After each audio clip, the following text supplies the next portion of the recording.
Hello friends, welcome back. दोस्तों, आज के हम लोग वीडियो में डिस्कस करेंगे अपना इंग्लिश जो है सेक्शन बी जिसको हम लोग ग्रामर बोलते हैं। इसको हम लोग पूरा बेसिक से अपना कवर करने वाले हैं, ठीक है ना। और मैथ तो आपको पढ़ाई जा रही है जैसा कि सभी को पता भी है। तो हम लोग यहाँ से आज से सीखेंगे इंग्लिश ग्रामर को सीखने के लिए हमको सबसे पहले पता होना चाहिए कि सेंटेंस क्या होता है। सेंटेंस मतलब वाक्य। तो हम लोग एकदम बेसिक से सीखेंगे। थोड़ा सा पेशेंस बना के रखना। अगर जिनको ये सब चीज़ें आती हैं तो बहुत अच्छी बात है, अगर नहीं आती हैं तो आप लोग यहाँ से सीख सकते हो, लेकिन बस थोड़ा सा पेशेंस बना के रखना। तो दोस्तों, शुरुआत करते हैं हम लोग। सबसे पहले सेंटेंस को सीखने से पहले हमको ये पता होना चाहिए कि इंग्लिश में टोटल कितने लेटर होते हैं। इंग्लिश वर्णमाला में टोटल कितने लेटर्स होते हैं, अक्षर कितने होते हैं। तो आपको पता है कि इंग्लिश वर्णमाला में टोटल कितने अक्षर होते हैं भाई। 26 अक्षर होते हैं, यानी 26 अक्षर होते हैं। और 26 अक्षर कहाँ से कहाँ तक होते हैं तो आप सभी को पता है, ए बी से लेकर कहाँ तक, जेड तक के, इसके बीच में टोटल ये सब कितने अक्षर होते हैं तो 26 अक्षर होते हैं। अब अक्षरों को दो कैटेगरी में डिवाइड किया गया है। इन अक्षरों को दो कैटेगरी में डिवाइड किया गया है। सबसे पहले इसमें पहला जो आता है वो आता है हमारा वॉवेल्स को हम लोग बोलते हैं स्वर, यानी स्वर। दो कैटेगरी में डिवाइड किया गया, किसको, लेटर्स को। और दूसरा हमारा जो आता है कॉन्सोनेंट, जिसको हम लोग क्या बोलते हैं, व्यंजन बोलते हैं। जिसको क्या बोलते हैं, व्यंजन बोलते हैं। तो इंग्लिश वर्णमाला में टोटल कितने वॉवेल्स होते हैं तो भाई 5 वॉवेल्स होते हैं। कौन कौन से, ए, ई, आई, ओ और यू। ये 5 तुम्हारे क्या होते हैं, स्वर होते हैं। बाकी भाई बचे कितने, 21 बच गए, वो आपके क्या होते हैं, व्यंजन होते हैं। वो आपके क्या होते हैं, व्यंजन होते हैं। यानी स्वर आपके होते हैं 5, ए, ई, आई, ओ, यू। और बाकी जो भी बचा वो आपका क्या कहलाता है, व्यंजन कहलाता है, यानी कॉन्सोनेंट कहलाता है। ये बात हो गई लेटर की। लेटर होता क्या है, लेटर जो होता है वो सबसे स्मॉलेस्ट इकाई होती है, सबसे छोटी यूनिट होती है।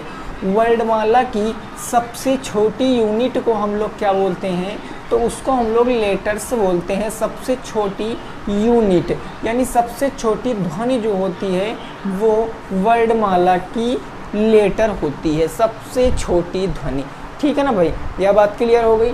अब देखो हम लोग थोड़ा सा आगे बढ़ते हैं। अब लेटर हो गया, लेटर के बाद क्या आता है दोस्तों, तो कई लेटर जब मिलकर एक इकट्ठे हो जाते हैं तो वहाँ से आपका एक वर्ड बन जाता है। जब कई लेटर इकट्ठे हो जाते हैं तो आपका एक वर्ड बन जाता है। जैसे हमने आपसे एक छोटी सी बात कही कि यह लिखा है RA और M, यह क्या है तो आप कहोगे सर यह राम लिखा है। मैंने कहा ठीक बात है भाई, राम लिखा है, राम लिखा। अब यहाँ पर जो R है ये क्या है, एक मेरा एक लेटर है। और ये A क्या है, यह भी हमारा एक क्या है, लेटर है। और M क्या है, यह भी हमारा एक लेटर है। वावेल और कॉन्सोनेंट नहीं पूछ रहा हूँ दोस्तों, केवल लेटर पूछ रहा हूँ। तो आप कहोगे सर इसमें टोटल क्या है, 3 लेटर हैं। ये 3 लेटरों का क्या है भाई, ग्रुप है, समूह है 3 लेटरों का। तो जब लेटर्स के समूह हो जाते हैं उसको हम लोग क्या बोलते हैं, उसको हम लोग वर्ड बोलते हैं। उसको क्या बोलते हैं, वर्ड। हिंदी में इसे कहते हैं शब्द, इसे हम क्या बोलते हैं, शब्द बोलते हैं। तो शब्द की डिफिनेशन क्या बनेगी, ग्रुप ऑफ लेटर, यानी लेटरों के समूह को क्या बोलते हैं हम लोग, वर्ड बोलते हैं, शब्द बोलते हैं। जैसे मैंने मान लिया, अब मैं आपसे कह दूं मैंगो, तो मैंगो क्या है भाई, एक शब्द है, एक वर्ड है। तो मैंगो माने क्या होता, आम होता है। छोटी कक्षा से पढ़ते आए हो तो इसमें भी 5 हैं लेटर, 1 2 3 4 5। तो ये भी तो लेटरों का समूह है, यानी कि ए ग्रुप ऑफ लेटर। लेटरों के समूह को हम लोग क्या कहते हैं भाई, तो वर्ड कहते हैं। बात इतनी क्लियर हो गई। इंग्लिश ग्रामर में टोटल 26 लेटर होते हैं। भाई देखिए, मैं आपको पूरा एकदम बेसिक से पढ़ा रहा हूँ, कहने का मतलब बिल्कुल 0 लेवल से। ये समझ कर चलिए कि हमें कुछ नहीं आता है, और अगर आता है तब तो बढ़िया बात है, नहीं भी आता है तो आप अब सीख कर जाओगे। ये लेटर, और लेटर के बाद क्या बना हमारा, तो दोस्तों लेटर के बाद हमारा बना वर्ड, लेटर के बाद क्या बना, वर्ड बना। अब जब कई वर्ड मिल गए, अब जब कई वर्ड मिल गए तो हमारा क्या बन गया, तो हमारा एक सेंटेंस बन जाता है। जैसे मैंने कह दिया आई ईट आ फूड, आई, या मैं यहाँ पर लिख दूँ I read my book, I read my book. तो मैंने यहाँ पर आपसे क्या कह दिया कि एक आई, ये क्या आपका लेटर है, और एक ये क्या है आपका, ये आपका एक वर्ड है, ये माई क्या है, ये भी आपका एक वर्ड है, और बुक क्या है, ये भी आपका एक वर्ड है। तो कहने का मतलब कई वर्ड मिल गए, कई वर्ड मिलकर क्या बना दिया दोस्तों, तो जब कई वर्ड मिल जाते हैं तो उसे हम लोग बोलते हैं सेंटेंस, उसे क्या बोलते हैं, सेंटेंस, यानी कि उसको हम बोलते हैं वाक्य।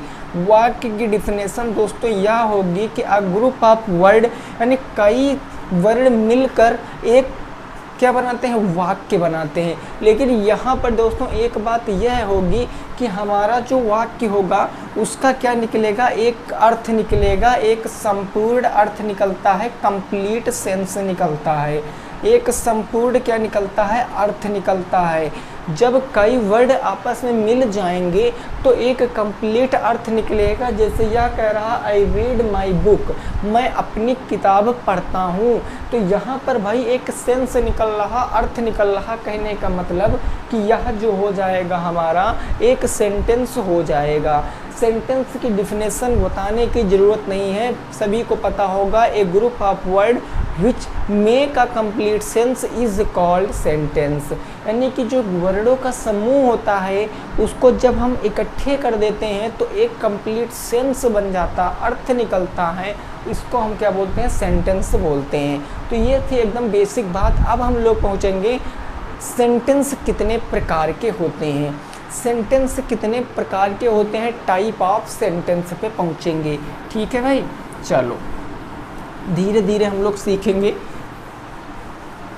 सेंटेंस कितने प्रकार के होते हैं, वो चीज़ सीख लेते हैं। तो दोस्तों सबसे पहला जो सेंटेंस आपका आता है इसे बोलते हैं हम लोग असर्टिव सेंटेंस। असर्टिव सेंटेंस इसको बोलते हैं असर्टिव सेंटेंस। असर्टिव सेंटेंस को हम लोग हिंदी में क्या बोलते हैं भाई, हिंदी में बोलते हैं साधारण वाक्य, साधारण वाक्य बोलते हैं, साधारण वाक्य। ये होता हमारा असर्टिव सेंटेंस। अब साधारण वाक्य कौन कौन से होते हैं, देखिए डिफिनेशन लिखने की पेपर में कभी भी नहीं आती है, वो तो छोटी क्लासों की आदतें थी कि हमें डिफिनेशन याद करना पड़ता था। अब हमें डिफिनेशन नहीं याद करना, हमें समझना है बस।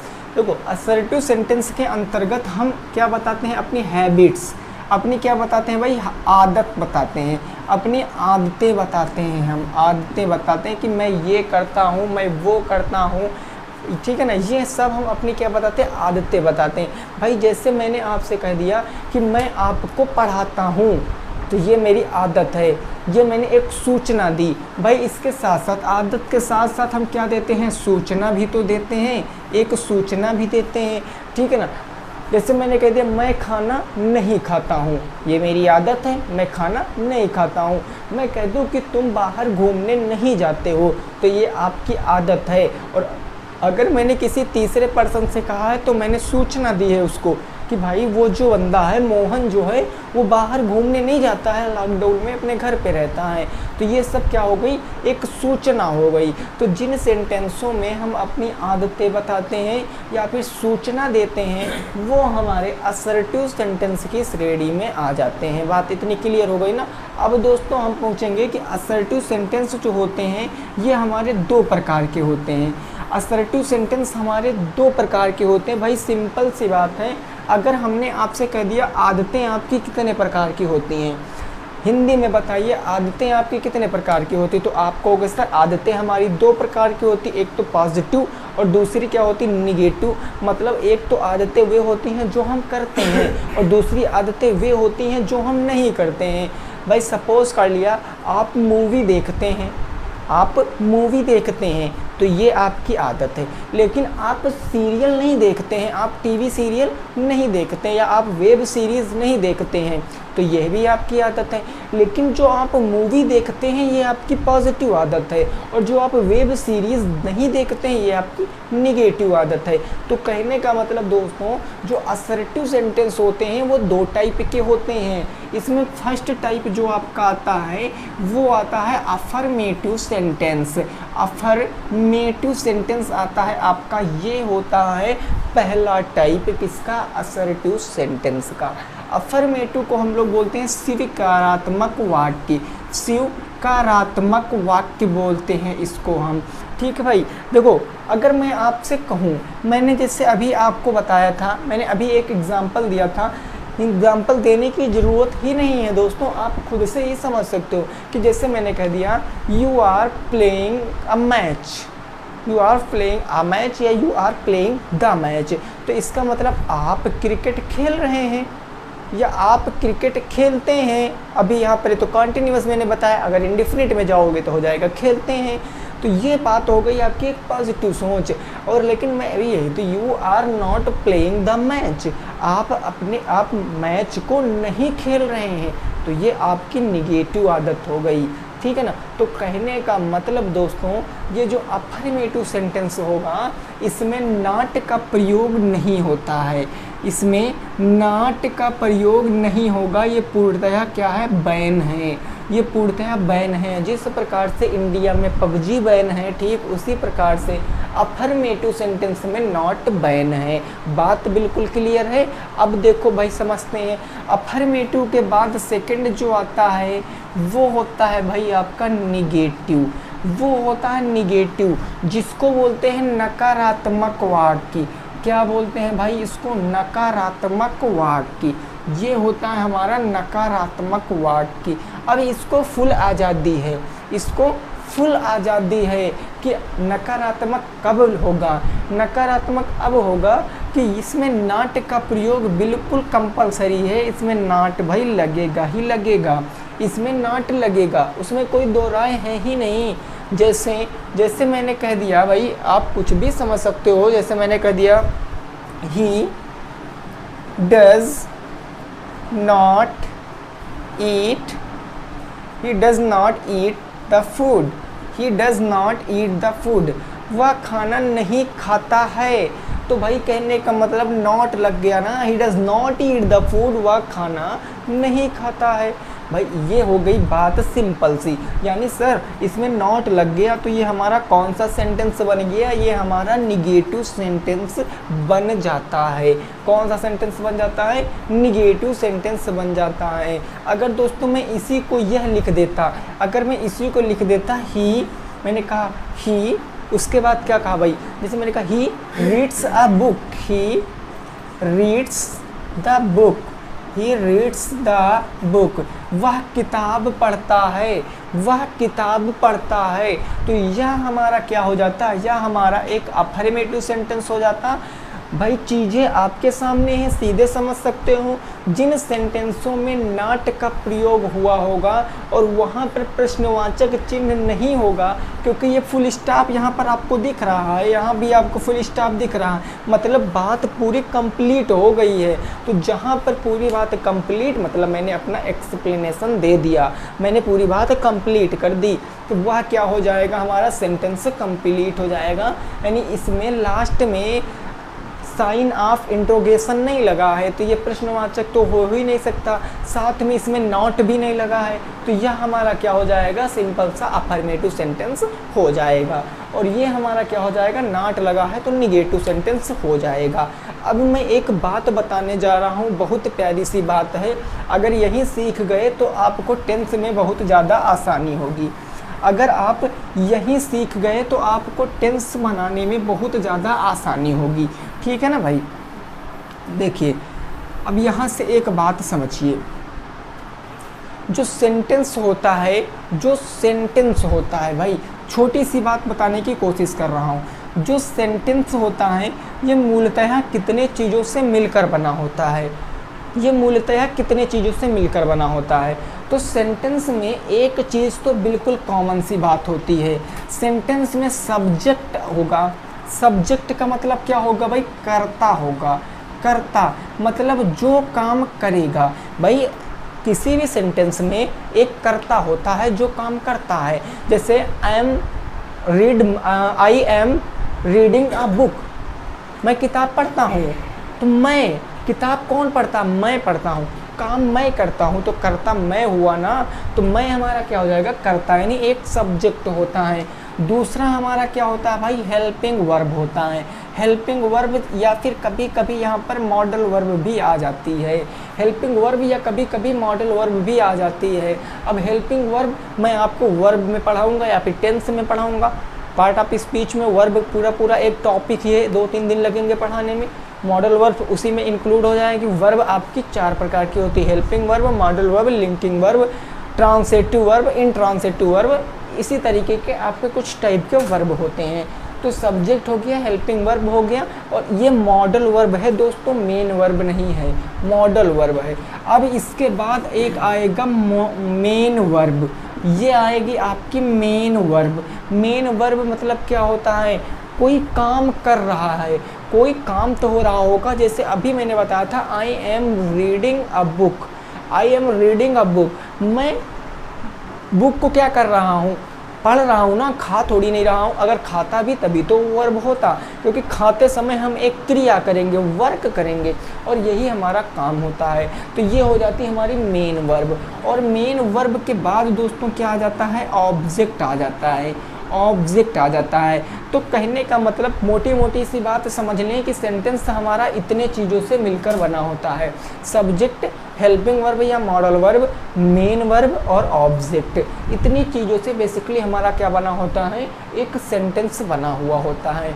तो ये बात समझिए, ये बात देखिए। अब यही हमारा बेसिक स्ट्रक्चर है, यही हमारा बेसिक स्ट्रक्चर है। अगर ये चीज़ समझ गए तो हम सभी स्ट्रक्चर अपने आप बनाते हुए चले जाएंगे, ठीक है ना। अब देखो एग्जाम्पल से समझिए आप, यहाँ पर एग्जाम्पल से समझिए। जैसे मैंने कह दिया आई एम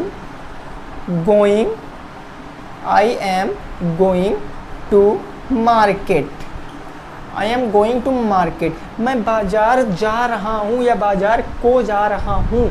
तो आई हमारा क्या है? आई मतलब मैं हमारा क्या है? सब्जेक्ट है। मैं बाजार जा रहा हूँ ना, तो ये हमारा सब्जेक्ट हो गया।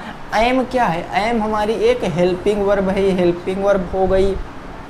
गोइंग, ये गोइंग हमारा क्या है? भाई मैं जा रहा हूँ ना, और जा रहा हूँ का मतलब मैं कार्य कर रहा हूँ। अब मैं पैर से जाऊं या तैर के जाऊं या मैं रेंग कर जाऊं, मैं कैसे भी जाऊंगा तो भैया ना, मैं यहाँ से मार्केट तक जाऊंगा तो, और हमको इसके लिए वर्क करना पड़ेगा, क्योंकि ये क्या होता है? वर्ब हमारा वर्क ही तो होता है। तो ये हमारी मार्केट क्या हो जाए, ये गोइंग क्या हो जाएगा? मेन वर्ब हो जाएगा। गोइंग मेन वर्ब हो जाएगा। और मार्केट क्या हो जाएगा? टू मार्केट ऑब्जेक्ट हो जाता है। टू, वैसे टू तो हमारा एक कंजक्शन है या प्रीपोजिशन है, तो हम इसको क्या, मार्केट हमारा क्या हो जाएगा? ऑब्जेक्ट हो जाएगा। अब ये बात बिल्कुल क्लियर हो गई। अच्छा, अब यहीं पर हमने ये चीज़ आपको बताई क्यों? आप ये सोच रहे होंगे कि सर हमें ये क्यों आप बता रहे हो। तो दोस्तों ये मैं इसलिए बता रहा हूँ कि अफर्मेटिव से निगेटिव में बदलने का रूल मैं आपको बता रहा हूँ। अगर यही आपका निगेटिव में बनाओगे, यही सेंटेंस अगर आप निगेटिव में बनाओगे तो क्या हो जाएगा? आई एम के बाद नॉट लग जाएगा बस, यानी सदैव हेल्पिंग वर्ब या मॉडल वर्ब के बाद क्या लगता है? नॉट लगता है। I am not going to market, मैं बाजार नहीं जा रहा हूँ। तो यह हमारा क्या बन जाएगा? एक निगेटिव सेंटेंस बन जाएगा। सिंपल सा लॉजिक है। अब इनको समझ चुके होंगे आप लोग, इसको समझ चुके होंगे, ठीक है ना भाई। अब देखो मैं थोड़ा सा आगे बढ़ता हूँ टाइप नंबर 2 पर। सेंटेंस का टाइप 2 हम लोग पढ़ेंगे, जिसको हम लोग बोलते हैं इंटरोगेटिव सेंटेंस। जिसको क्या बोलते हैं भाई? इंटरोगेटिव सेंटेंस, यानी प्रश्नवाचक वाक्य, ठीक है भाई। पहला हमारा समझ में आ गया आप लोगों को? बिल्कुल दोस्तों, बेसिक से मैं पढ़ा रहा हूँ, टेंशन कोई नहीं लेना है, समझ में जरूर आएगा। अब देखो दूसरा हमारा आता है इंटरोगेटिव सेंटेंस। इंटरोगेटिव सेंटेंस ये हो गया हमारा, जिसको हिंदी में क्या बोलते हैं? प्रश्नवाचक वाक्य। इसको बोलते हैं प्रश्नवाचक वाक्य। प्रश्नवाचक वाक्य बोलते हैं इसको। प्रश्नवाचक वाक्य मतलब ऐसे वाक्य जिसमें क्या पूछेंगे हम, जिसमें हम लोग क्वेश्चंस पूछेंगे। क्या पूछेंगे भाई? क्वेश्चंस पूछेंगे। मतलब प्रश्न पूछते हैं, वो हमारे क्या होते हैं? वो हमारे इंट्रोगेटिव सेंटेंसेस होते हैं। लेकिन अब मैं आपसे दो प्रश्न पूछ रहा हूँ। अब मैं आपसे दो प्रश्न पूछ रहा हूँ। जैसे मैंने कह दिया पहला प्रश्न, do you read? Do you read? ये पहला प्रश्न। और दूसरा प्रश्न मैंने आपसे कह दिया व्हाट इज़ योर नेम? मैंने कह दिया व्हाट इज़ योर नेम। दोनों प्रश्न पूछा है मैंने, दोनों प्रश्न। इन दोनों प्रश्न में अंतर क्या है? मैंने कहा डू यू रीड? डू माने हो, यू माने तुम, रीड माने पढ़ते। क्या तुम पढ़ते हो? तो बताओ क्या तुम पढ़ते हो?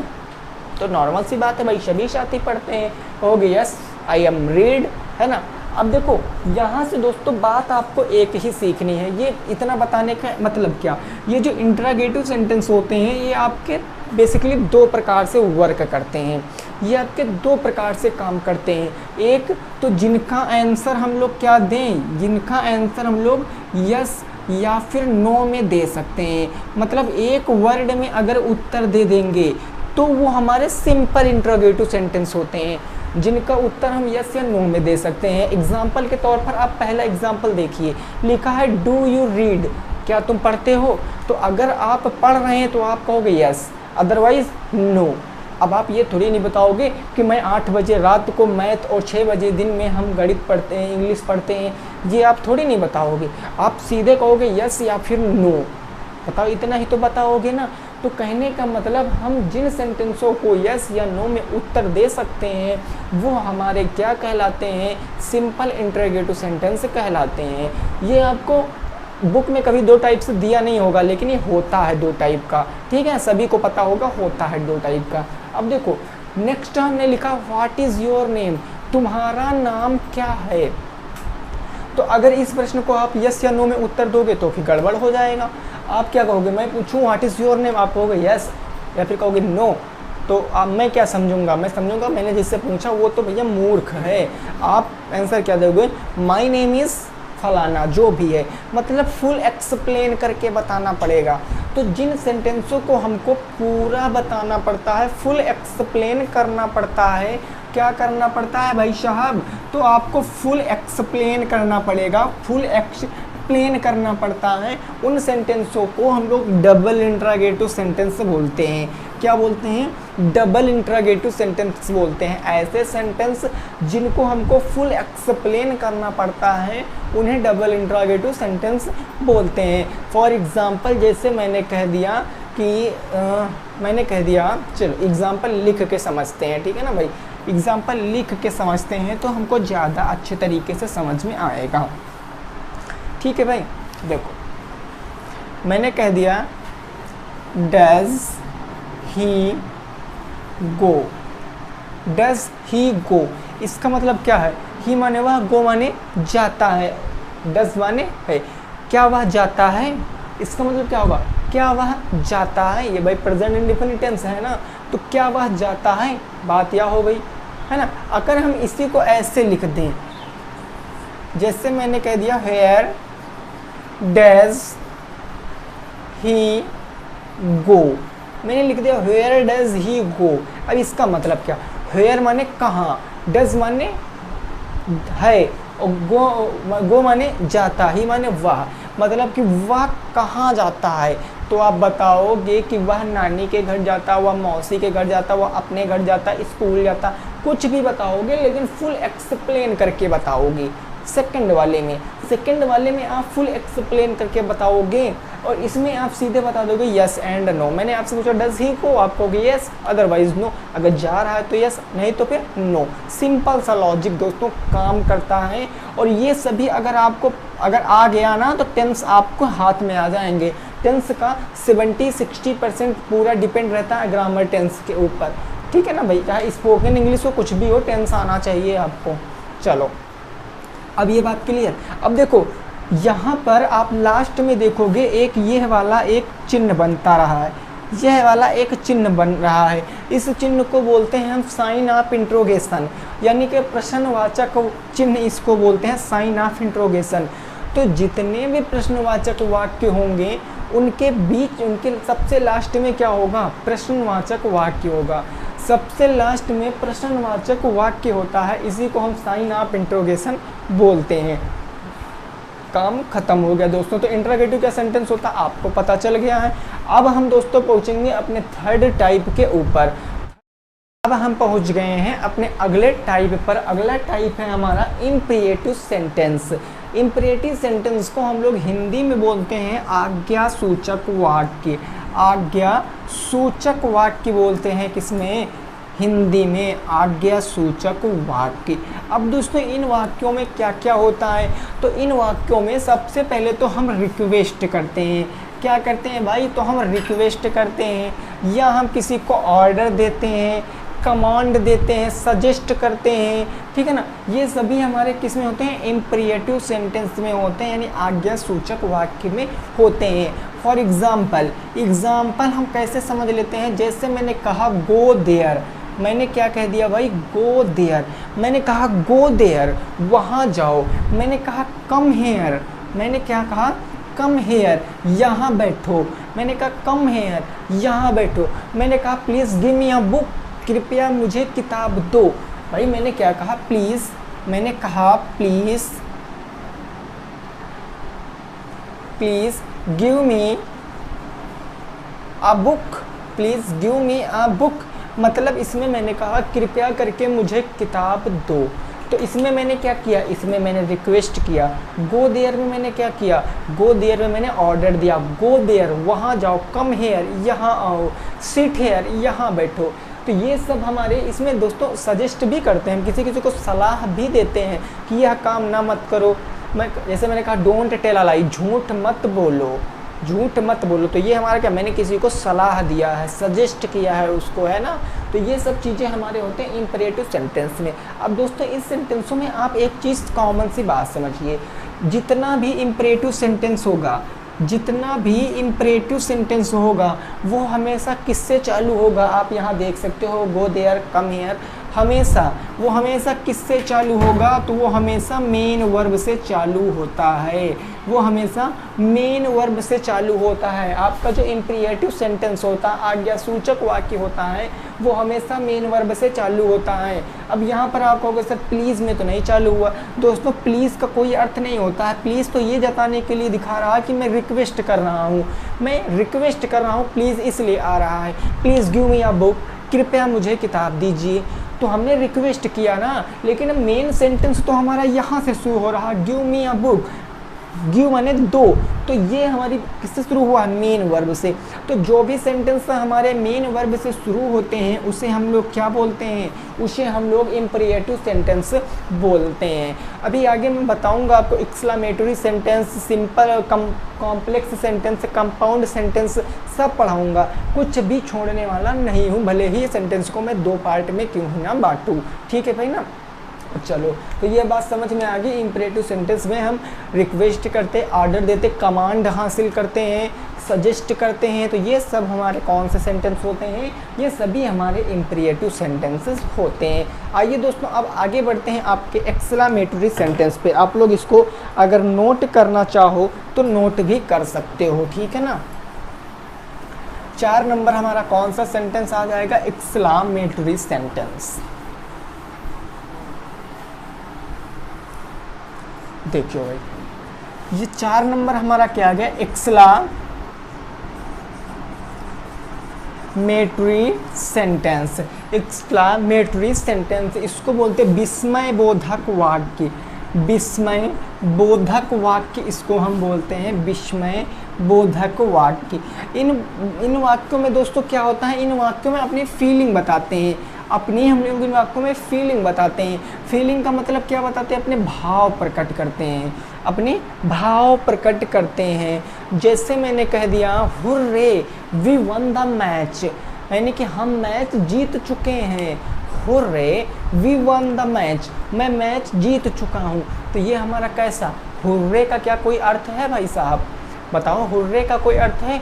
नहीं है सर, यहाँ पर हुर्रे का कोई अर्थ नहीं। हुर्रे हमारे दिल से निकला है, ये हमारे भाव प्रकट कर रहा, ये हमारी फीलिंग बता रहा कि हमने मैच जीत लिया है, हम बहुत खुश हैं। आप कहोगे hurray, we are crack the exam, हम अपने एग्ज़ाम को क्रैक कर चुके हैं। आप कहोगे alas, the man is dead. आप एलास मतलब कोई अर्थ है? नहीं है, लेकिन आप दुख जता रहे हो कि मैं भी अंदर से बहुत दुखी हूँ, वह आदमी मर गया। आप कहोगे alas, the man is dead, आदमी मर गया, मैं भी बहुत दुखी हूँ, ठीक है ना।